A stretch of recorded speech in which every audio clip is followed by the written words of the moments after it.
All right, so this here is my 1959 Fordson Dexta. She's completely original, except for I deleted the oil air filter intake.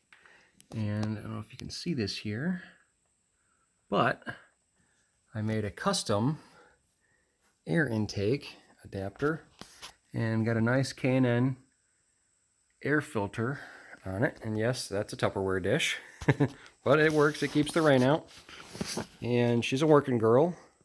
She's fourth generation in my family. When I inherited this tractor, I knew very little about it. She hadn't been super well maintained, but I got her running. And here's my dirt scoop. Getting ready to do some work with that today. Lost the fender in an accident hauling logs this week.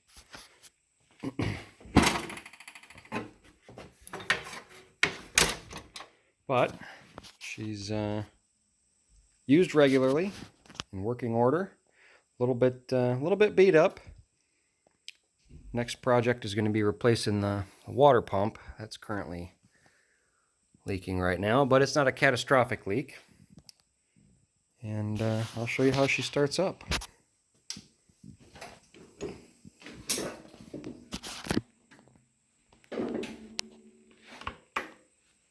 And I've got a battery cutoff switch here that I got out of an ambulance, actually.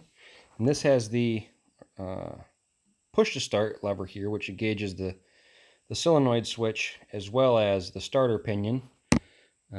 She has all of her gauges, all of her clusters, everything works.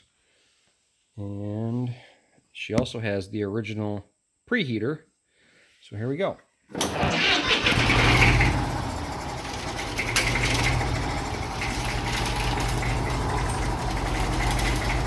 Now, one thing that I did have to do when I deleted the air intake is that air intake oil filter air bath is actually part of the throttle linkage.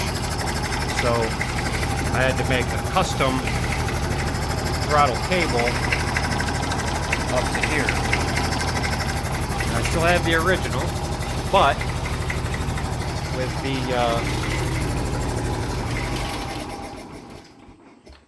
with the low restriction air intake, it seems to start much easier, especially during cold starts. It doesn't fight the oil quite as much. And yeah, she starts like a champ. I can get her started all the way down to the coldest I've ever started it was somewhere around -20 plowing snow. But as long as you have a good battery in her, the preheater works quite well. And it looks like a lot of the ones I see are detached. But anyway, here she is. And maybe someday I'll put a better seat on her. But I've learned quite a bit about these tractors over the years. And one of these days I might do a restoration and make her like brand new. But she's a working girl. She's one of my tractors I got here. I've got a couple others. But if anybody out there has one of these Dextas or a Super Dexta and they have any questions or comments or ever want a tip on maintenance, give me a shout. I've been working on these for quite a few years now. Anyway, talk to y'all later.